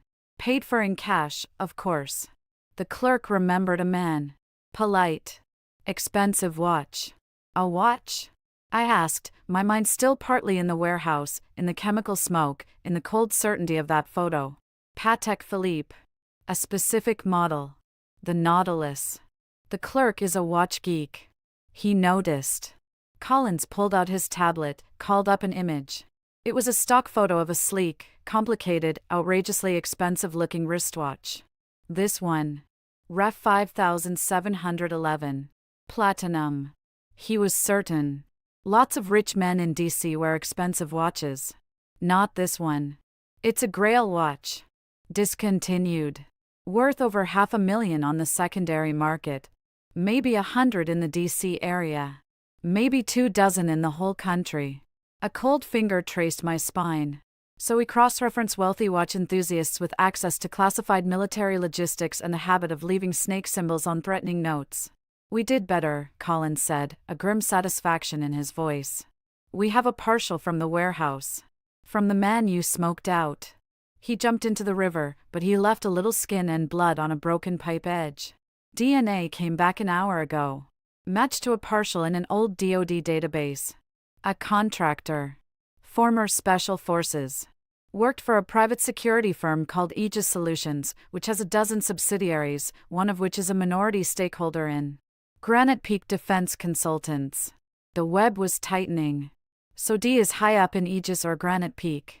Someone with the money for the watch, the connections for the classified intel Emily was feeding them, and the reach to try to poison a 3-star general. Someone with tentacles deep in the Pentagon's procurement and personnel system, Collins agreed. Someone who knew about the attempt on Miller's daughter 3 years ago. Someone who knows we're chasing them now. The game on photo isn't just a threat. It's a declaration of war. They're saying they can hit us anywhere, even at home. They're not hiding anymore. My burner phone buzzed. A message from a number I didn't recognize, routed through an anonymizer. Just a string of coordinates and a time, 2,200 hours. Tonight. I showed Collins. They're moving fast. That's not our protocol, he said, his face hardening. That's not Miller, and it's not me. Then who? He took the phone, his fingers flying over the tiny keypad, running a trace. It's coming from inside the firewall. From the Pentagon network itself. He looked up, his eyes meeting mine. A horrible understanding passed between us. The cancer wasn't just in the contractor base. It was in the house. Someone with high-level access was helping them. Was one of them. General Miller's voice, when we got him on a secure video call 10 minutes later, was like granite scraping on granite. He was in his office, the flags of the United States and the Marine Corps behind him. The coordinates are for a private airfield in Maryland. Leased by a shell corporation that funnels back to an Aegis subsidiary. A meeting. High level. They're consolidating, or they're running. He leaned into the camera. This is our chance. We go in hard, fast, quiet. We take them all. And the leak in the Pentagon? Collins asked. The one who sent the message? We find them after. Cut off the head, the body dies. It's a trap, sir, I heard myself say. The words were out before I could stop them. Both men on the screen looked at me. They know we're watching. They know we have the DNA, the watch lead. They're drawing us out. To a location they control. Your analysis, Dr. Carter? Miller's tone was neutral, but his eyes were sharp. It's what I would do, I said, the logic unfolding as I spoke. You have a persistent irritant, us. You can't find our safe houses, you can't silence all of us. So you dangle irresistible bait. You make us think we have a chance to end it. You draw the response into a killing zone. Miller was silent for a long moment. Plausible. Even likely. But the opportunity is real. The airfield, the shell corporations, the watch, it's a trail of breadcrumbs, but it's a trail. We have to follow it. But we do it smart. He looked at Collins. David, you take a skeleton crew. Overwatch only. Reconnaissance. No engagement unless absolutely necessary. Dr. Carter, you're with him. Sir? Collins and I said in unison, with different inflections, his surprised, mine horrified. You have a unique perspective. You see the pieces they don't think matter. The chemical, the watch, the symbol on the trash. You go as an observer. A consultant. But you are to stay in the vehicle, is that clear? This is not a field op for you. It was an order. I nodded, my mouth dry. 3 hours later, I was crammed in the back of a panel van retrofitted with enough surveillance gear to spy on a small country. Collins drove. 2 of his most trusted operatives, a wiry man named Jessup and a steady-eyed woman called Vance, were in the back with me, monitoring feeds. We were utility workers, responding to a reported gas leak near the airfield perimeter. The airfield was a dark blot in the Maryland countryside, a single paved runway flanked by a couple of hangars and a small tower. No lights, except for a faint glow from one of the hangars. Through the thermal scope feed, we could see heat signatures, 8, maybe 10 people inside. 2 larger blobs that were likely vehicles. Quiet, Vance whispered, her eyes glued to a screen showing a drone's eye view. Too quiet. No perimeter patrols. No lookouts. Because they want us to come in, I murmured. We set up in a copse of trees 500 yards out, using the van as a blind. Jessup and Vance melted into the darkness to place ground sensors. Collins and I watched the screens. The thermal signatures moved inside the hangar, clustering. A meeting. Then, a new signature appeared on the edge of the thermal scan. A vehicle, approaching from the south road. It stopped short of the hangar. A single figure got out. The signature was familiar, the build, the posture. Collins leaned forward, adjusting the gain. I'll be damned, he breathed. The figure walked into the hangar. The thermal imaging was fuzzy, but clear enough to show the other signatures coming to attention. A respectful, almost deferential clustering. The new arrival was in charge. And on his wrist, a distinct, bright blob of concentrated heat, the metal of a watch casing. A watch that, even in a thermal image, had the distinctive octagonal bezel shape of a Patek Philippe Nautilus. He's here, I whispered. D is here. We have him, Collins said, his voice tight with triumph. Jessup, Vance, moved to positions Alpha and Bravo. On my mark, we. The screen showing the drone feed dissolved into static, then went black. Drones down, Vance's voice crackled in our earpieces, tense. Signal jammed. We've got. Gunfire erupted from the direction of the hangar. Not aimed at us. Short, controlled bursts. Then silence. Then Jessup's voice, a raw gasp. Oh, God, it's a setup. They're not, a wet crunch, then the line went dead. Jessup. Jessup, report. Collins barked. No response. Vance's voice came through, strained. Sir, the hangar. The heat signatures. They're cooling. Fast. They're not people. They're heaters. Space heaters. And dummies. It's a damn mannequin sale in there. A cold, sick understanding washed over me. The meeting. The watch. It was all theater. For us. To get us here. To get Collins here. Vance, fall back. Now! Collins ordered, already reaching for the van's ignition. A brilliant white light flooded the woods, blinding us. A spotlight from the airfield tower. A smooth, amplified voice cut through the night, calm and familiar. It was the cultured mid-Atlantic accent from the warehouse. David Collins. Leah Carter. We know you're out there. Come out, and we can discuss this like civilized people. Or stay in your little van, and we will burn you out of it. They'd known we were coming. They'd known our position. The message had been the bait, and we'd taken it, hook, line, and sinker. The leak wasn't just in the Pentagon. The leak was in our operation. In the Sentry program itself. Collins slammed the van into reverse, crashing through undergrowth. A bullet sparked off the grill. Then another. They were shooting to disable, not to kill. They wanted us alive. Go, go, go! I yelled, ducking as a round shattered the side window. Collins wrestled the van onto a fire road, gunning the engine. More gunfire. A tire blew with a roar. The van slewed, slammed into a tree. The impact threw me against the equipment rack. Stars exploded in my vision. Collins was slumped over the wheel, blood on his forehead. I fumbled for the door handle, kicked it open. I had to get out, had to get to Collins. Hands grabbed me, rough, dragging me from the wreckage. I fought, clawed, but there were too many. Men in black tactical gear, no insignia. A needle bit into my neck. The world swam, tilted, and went dark.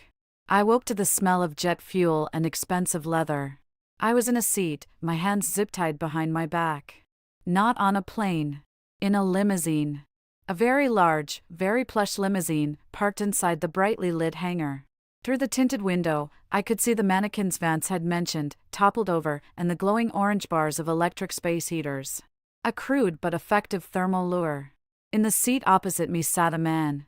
Late 50s, handsome in a patrician way, silver hair perfectly groomed. He wore a beautifully tailored suit. And on his wrist, the platinum Patek Philippe Nautilus glinted in the light. Dr. Carter, he said, his voice as smooth as I remembered from the audio feed. A pleasure to finally meet you in person. I must apologize for the dramatics. My associates can be overzealous. He gestured with a glass of amber liquid. I would offer you a drink, but...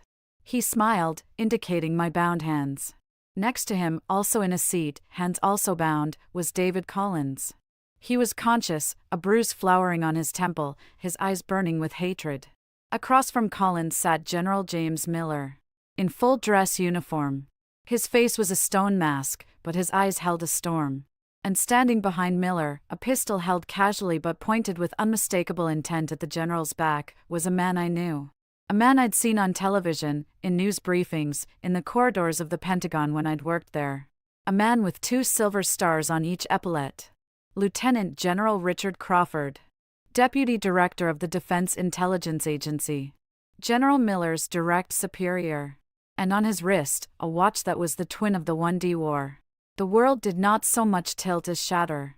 "Ah, you recognize the good general," D said, following my gaze. "Allow me to make proper introductions. I am Dorian Voss. And this," he gestured to Crawford, "is my business partner. The man who made all of this possible." Crawford didn't look at us. He kept his eyes on Miller, a faint, smug smile on his lips. "James.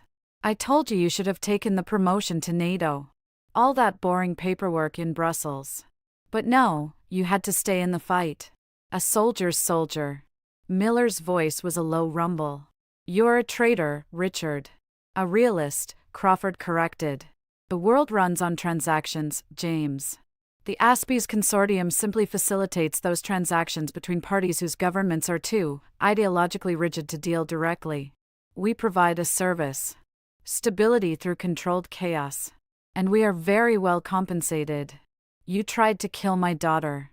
Miller's words were barely audible, vibrating with contained fury. "A regrettable necessity," Voss interjected smoothly. "You were getting too close to our procurement channels in Eastern Europe. A personal tragedy was meant to distract you. Slow you down.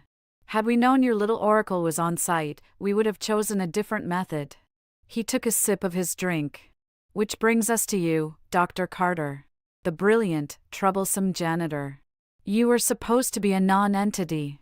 A broken scientist pushing a mop. And then you had to go and save the girl. And then you had to save the general. And then you had to go poking through Captain Carter's finances. You have been a significant irritant. My mind was racing, cold clarity cutting through the drug haze. The trap wasn't just for Collins. It was for Miller. They'd drawn us all out. To expose us? To kill us? No. To recruit? To gloat? Why bring us here? Collins spat, blood on his lips. To monologue before you kill us? How original. Voss laughed, a dry, unpleasant sound. Kill you? My dear Mr. Collins, you and the general are far too valuable to kill. You have knowledge. Access. The Sentry program is a fascinating, if crude, concept. We can use it. And you, General Miller, are a national hero. Your conversion to our cause would be a powerful message. A martyr is useful, but a prophet is transformative. You're insane, I whispered. Practical, Crawford said, finally looking at me. His eyes were empty, like two polished stones. The consortium has operatives in every branch, in every agency. We don't topple governments, we steer them. For a fee. The attempt on James was a course correction. One that failed, thanks to you. But every failure is a learning opportunity. We learned about you, Dr. Carter. Your resourcefulness. Your loyalty, however misplaced. We have a place for minds like yours. A well-compensated place, far from mops and buckets. I'd rather clean toilets, I said, the words dripping with venom. A pity. Voss sighed. Then we'll have to do this the hard way. He nodded to a guard, who stepped forward with a syringe. A refined cocktail. It will lower your inhibitions, make you more suggestible. By morning, you'll be willing to sign any confession, make any statement we require. General Miller will tragically take his own life, overwhelmed by guilt over his failed investigation. You, Dr. Carter, will be revealed as the mastermind, a disgraced scientist seeking revenge. Mr. Collins will be your unlucky accomplice. A tidy, tragic end. The guard approached Miller first. The general didn't struggle. He just stared at Crawford with a look of such profound contempt that even the DIA man flinched slightly. This was it. The end. In a fake hangar, betrayed by one of the nation's highest-ranking intelligence officers. As the guard leaned in, the needle glinting, I did the only thing I could think of. I started to cough. Not a little cough. A violent, racking, choking fit. I doubled over in my seat, my body convulsing. Stop that, the guard snapped, hesitating. I kept coughing, gagging, my face turning red. I jerked my head forward, as if I was about to vomit. The guard instinctively recoiled a fraction of an inch. It was all the opening Miller needed. The general, a man who had survived 3 tours in hellholes I could only pronounce on a map, moved with the speed of a striking snake. His head snapped forward, his forehead smashing into the bridge of the guard's nose with a sickening crunch. As the man screamed, Miller was already turning, his bound hands coming up, not to break the plastic ties, but to hook them over the guard's dropping syringe hand. He yanked down, driving the needle deep into the man's own thigh and depressing the plunger. Chaos. Collins exploded from his seat, driving his shoulder into the guard behind him. I threw myself to the floor of the limo, kicking out with my feet at Voss's shins. He yelped, his drink flying. Shoot them! Crawford bellowed, fumbling for his own sidearm. But Miller was a force of nature. He grabbed the now unconscious guard's pistol, spun, and fired twice through the open limo door. 2 of Voss's men outside dropped. He shoved the gun into my bound hands. Carter! The ties! I fumbled, firing blindly. The zip tie on my wrist snapped. I turned the gun, saw Crawford aiming at Miller's back. I didn't think. I fired. The shot went wide, punching into the limo's console, but it made Crawford duck. Miller tackled him, and the 2 generals crashed to the concrete floor in a tangle of limbs and fury. Voss was scrambling for the far door. I lunged, grabbing his ankle. He kicked back, his heel connecting with my jaw. Lights flashed. I held on, pulling with all my strength. He fell, cursing. Outside, more gunfire. Shouts. Collins was in the fray, using a piece of broken chair as a club.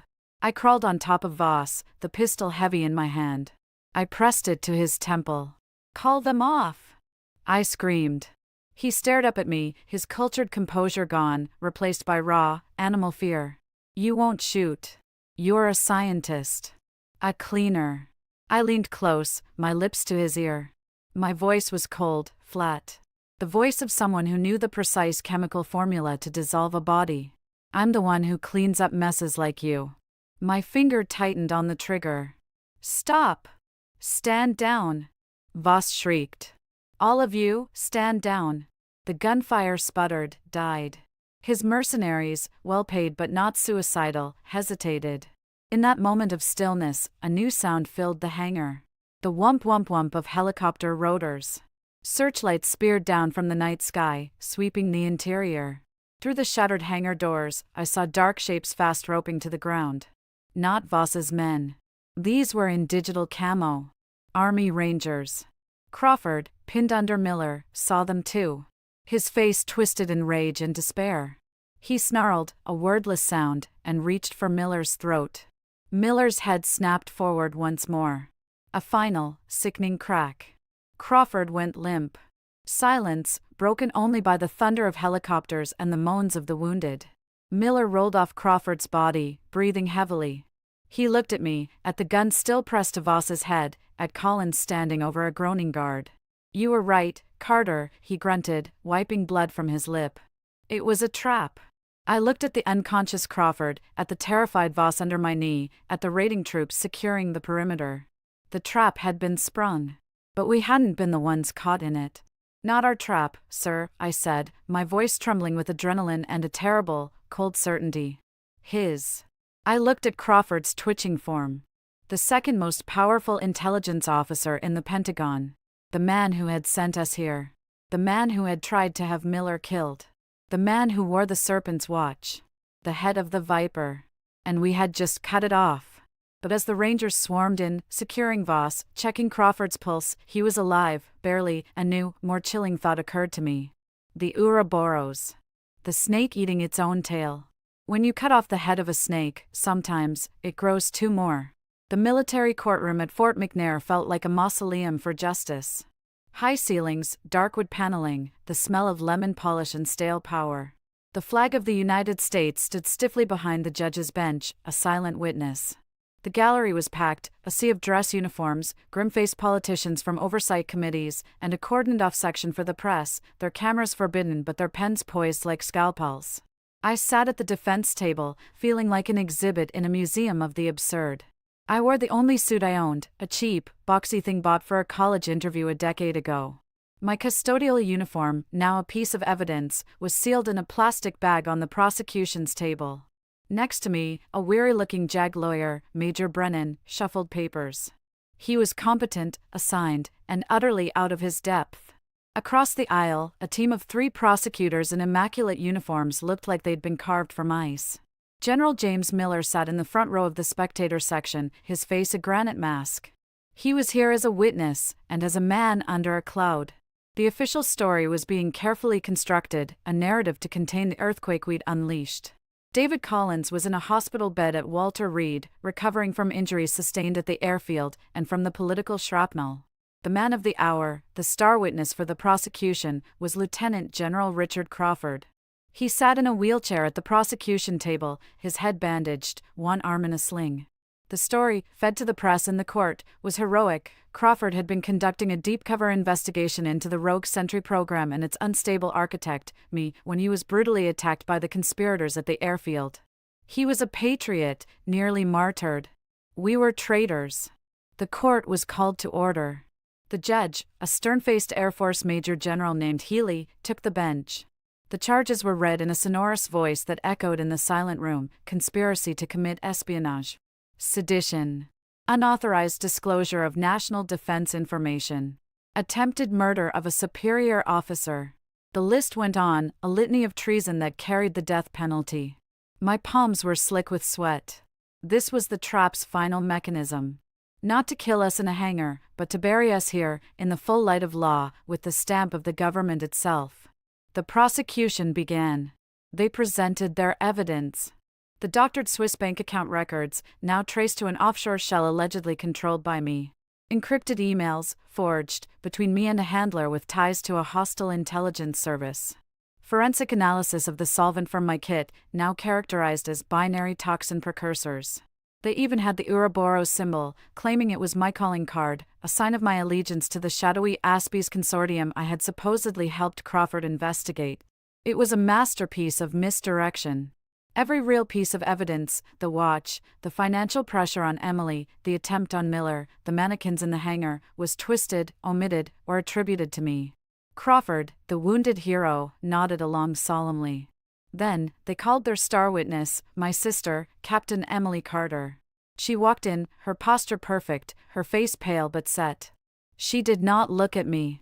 She took the oath, her voice clear.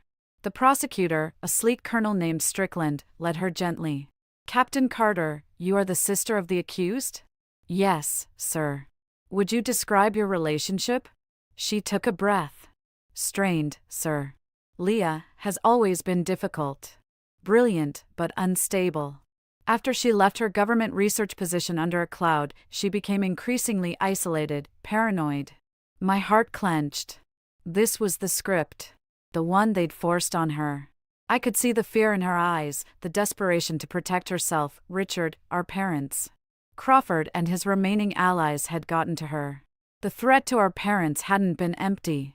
Did there come a time when you became aware of her involvement in illegal activities? Yes, sir. Emily's voice trembled, but she pressed on. I discovered financial irregularities. She pressured me for information about my work, personnel movements, deployment schedules. She claimed it was for a private project, but I grew suspicious. I found the symbol, the snake, in her notes. I confronted her. She became angry, threatening. She implied our family could be hurt. Each word was a knife. The gallery murmured. Strickland presented the handwritten note from her desk, the one demanding payment. Is this your handwriting, Captain? Emily looked at it, her eyes wide with convincingly feigned shock. No, sir. That's not mine. I've never seen that before. It must be hers. Trying to implicate me. It was perfect. They'd flipped the evidence. I was the corrupt one, pressuring her. I was the viper. Strickland nodded sympathetically. And the events at the Baltimore warehouse? Can you tell the court what happened? Emily described a nightmare version of the truth. She'd agreed to meet her sister's contact to try to reason with me, to get me to turn myself in. Instead, I'd ambushed the meeting, a violent fugitive. She painted a picture of me as ruthless, unhinged, the mastermind. When Strickland finished, Major Brennan rose for cross-examination. He was hesitant, outgunned. Captain Carter, isn't it true that you are under significant financial pressure due to your husband's medical bills? Objection. Relevance? Strickland snapped. Sustained. Brennan tried another tack. The note. You say it's not your handwriting. Has a comparative analysis been done? The prosecution's document examiner has verified it matches exemplars from the accused, Strickland interjected smoothly. We can provide that report. Brennan floundered. He sat down. Emily was dismissed. As she walked past the defense table, her eyes finally met mine for a fleeting second. In them, I didn't see triumph or malice. I saw a bottomless well of apology and terror. They had her. Completely. The case was slipping away, a landslide of lies. Crawford was wheeled to the stand. His performance was chillingly good. The bandages lent him an aura of sacrifice. He spoke softly, with weary authority, of his long, solo investigation into a cancer within the ranks. He painted Miller as a dupe, led astray by his gratitude to me for saving his daughter, and Collins as a rogue agent. He described the airfield as a desperate attempt to bring us in peacefully, which we met with savage, premeditated violence. Under cross-examination, he was a wall. General Crawford, Brennan tried, is it not true that you own a Patek Philippe Nautilus watch, identical to one worn by the alleged consortium broker, Dorian Voss? Crawford gave a sad, paternal smile. A common enough watch among men of a certain station, Major. Mine was a gift from my wife, for our 30th anniversary. It's at my home, in my safe. I'd be happy to provide it for examination. I'm sure it has no connection to any criminal evidence. He said it with such calm assurance that the jury, a panel of senior officers, nodded. Of course it didn't. The man was a wounded hero. Brennan had nothing. The trial was becoming a formality, a slow march to a guilty verdict and a lethal injection. Finally, the defense was called. Our options were nil. Brennan called a few character witnesses, an old MIT professor who spoke of my integrity, and a neighbor from Dayton who said I was a quiet girl. It was like throwing pebbles at a tank. Then, it was my turn.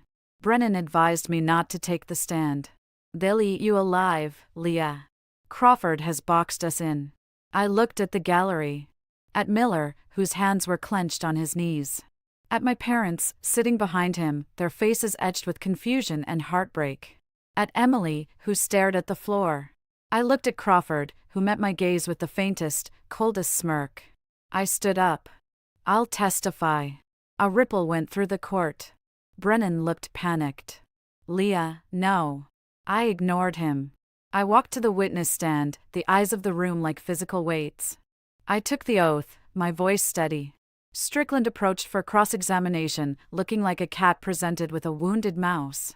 Dr. Carter, or do you prefer Oracle? Objection, Brennan said weakly. Overruled. The witness may answer. I prefer Leah, I said. Very well, Leah, Strickland said, oozing condescension. You've heard the evidence. A damning picture of betrayal, greed, and mental instability. Do you deny it? I deny all of it, I said, looking not at him, but at the jury. The evidence is fabricated. The story is a lie. General Crawford is not a hero. He is the head of the Aspies Consortium. He tried to assassinate General Miller. He corrupted my sister. He is the traitor in this room. The gallery erupted. The gavel banged. Order! Order in the court! Crawford shook his head sadly, as if pained by the ravings of a lunatic. Strickland smiled. A bold accusation. From a woman who was, until recently, cleaning latrines. Where is your proof? We have bank records. We have emails. We have the testimony of a decorated officer and your own sister. You have a story. I have proof, I said, my voice cutting through the noise. I turned to Judge Healy. Your Honor, permission to submit Defense Exhibit A. Healy frowned. This is highly irregular, Counselor. You should have submitted this through proper channels. The proof only became clear to me this morning, Your Honor, I said, which was a lie. I'd known for days. I'd been waiting for this moment. Collins, from his hospital bed, had helped me arrange it. Miller had pulled the final, desperate string. Healy sighed, sensing a circus but unable to stop it. Very well. What is this proof? I looked at Emily. My sister is wearing it. All eyes swung to Emily. She looked down, confused, panicked. I'm not. I don't have anything. The button, I said softly. The top button of your dress blues jacket, Captain Carter. Emily's hand flew to her chest, to the simple, standard-issue gold button. What? During our meeting in your office, when you were berating the lowly janitor, I said, my voice projected now, clear and cold, I wasn't just tightening a vent. I was replacing a button on your uniform. One that had a slightly loose thread. I sewed on a new one. A gift. A sisterly gesture. You never noticed. The room was dead silent. Emily stared at me, utterly lost. Inside that button, I continued, is a micro camera and audio transmitter. A crude thing, based on old DARPA nanoprinting research. Battery life, 72 hours. It was activated when I sewed it on. It recorded everything in your office from that moment until the battery died. Including, I turned my gaze to Crawford, the conversation you had in your office 2 days after the gala, General Crawford. When you came to pressure her. To threaten her. To give her the note and explain her role in framing me. Crawford's face went from smug to ashen. This is preposterous. A fantasy. The feed, I said, ignoring him, addressing the judge, was streamed to a secure server. The access codes have been provided to the court's technical officer. Play it. For a moment, nothing happened. Strickland was objecting vehemently. Crawford was half rising from his wheelchair, sputtering. Judge Healy, his eyes narrowed, made a sharp, cutting gesture. We will see. Technical officer, retrieve the data. Now. 5 agonizing minutes later, a video screen was wheeled out. The technical officer, a nervous captain, entered a code. The screen flickered to life. The view was from chest height, looking up at Emily's face, then panning as she turned. The audio was crystal clear. It showed Emily's office. The timestamp, 3 days after the gala. The door opened. Not me. General Richard Crawford walked in, dismissing Emily's salute. Close the door, Captain. Crawford's voice, unmistakable, filled the courtroom. On screen, he took the seat I had sat in. We have a problem. Your sister. She's asking questions. Poking around. She's not the broken little mouse we thought. I'll handle her, Emily's voice, strained. You'll do as you're told, Crawford snapped. He slid an envelope across the desk. The handwritten note. You're behind on your obligations. The Bahrain posting is leverage, not a gift. You will plant this in your files. Your sister will find it. She's resourceful. She'll think you're the corrupt one, desperate. It will draw her out. And when she tries to save you, we'll have her. And Miller with her. But, the money. Richard's treatment.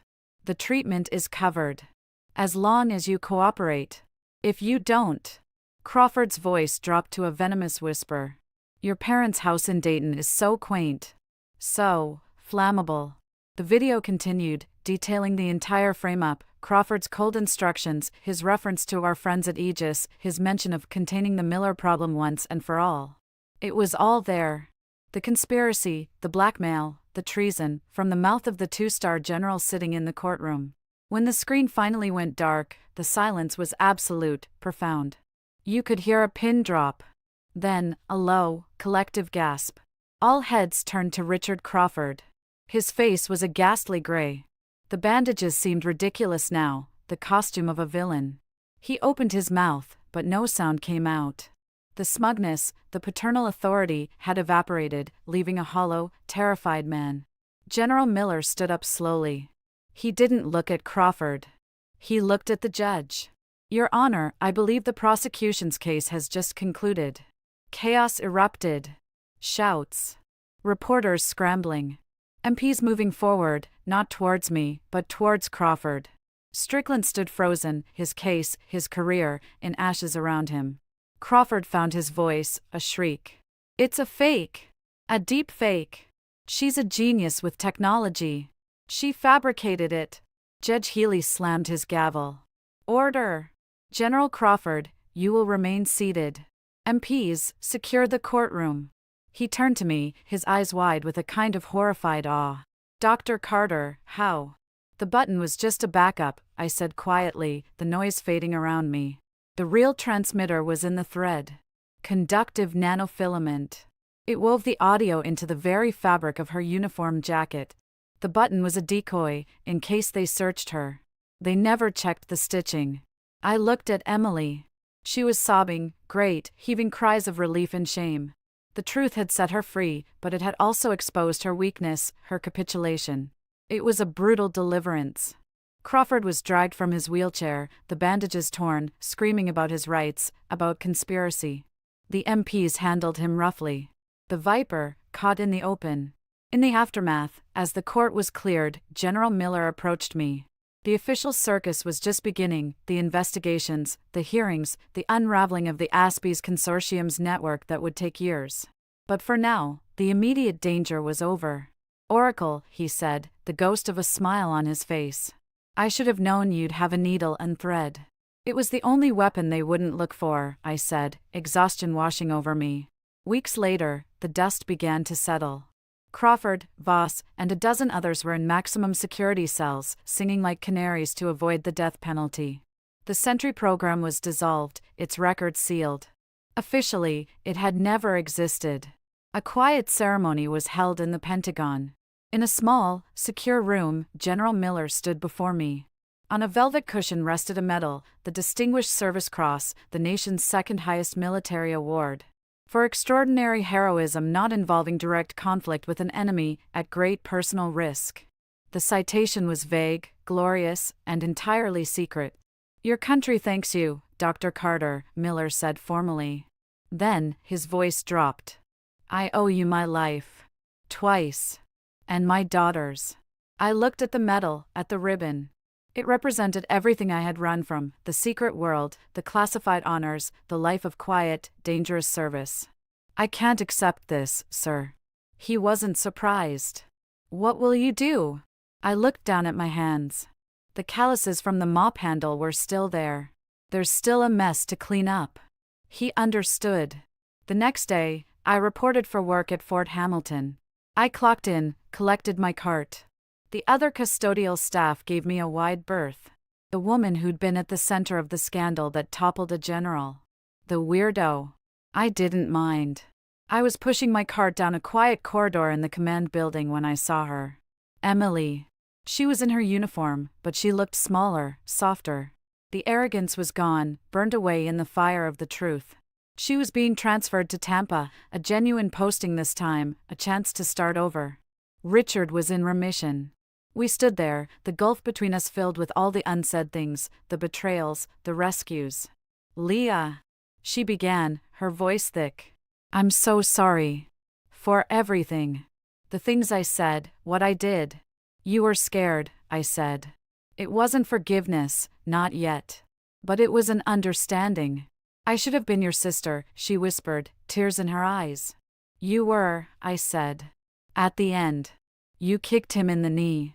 A faint, real smile touched my lips. She let out a wet laugh. Then she grew serious. "They offered you a promotion. A lab. Your old life back. I know. And you chose this?" She gestured at my cart, my uniform. I looked down the clean, empty hallway. Nobody sees the cleaner, Emily. Nobody expects the woman with the mop and bucket. I met her eyes. And right now, that's the most powerful weapon I have. She stared at me for a long moment, finally seeing me. Not the disappointment, not the genius, not the janitor. Just her sister, standing in a hallway, holding a mop. A woman who had saved her, and in doing so, had found her place in the shadows. She nodded, a silent acceptance. Then, she did something she hadn't done since we were kids. She stepped forward and hugged me, tight and quick. "Be careful, Leah. You too, Captain." She walked away, her heels clicking on the linoleum. I watched her go. Then I turned back to my cart. I sprayed disinfectant on a smudge on the wall, wiped it away with a clean, efficient stroke. The intercom on my cart crackled.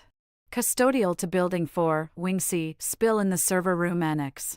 Chemical smell reported." I keyed the mic copy. "On my way." I pushed my cart forward, the wheels whispering on the shiny floor. Ahead lay a closed door, a potential mess, a mystery in a bottle. Another problem to solve. Another secret to uncover. Another piece of the machine to clean. The uniform no longer felt like a disguise. It felt like a uniform. My uniform. I adjusted my name tag, Leah, custodial staff, and pushed open the door.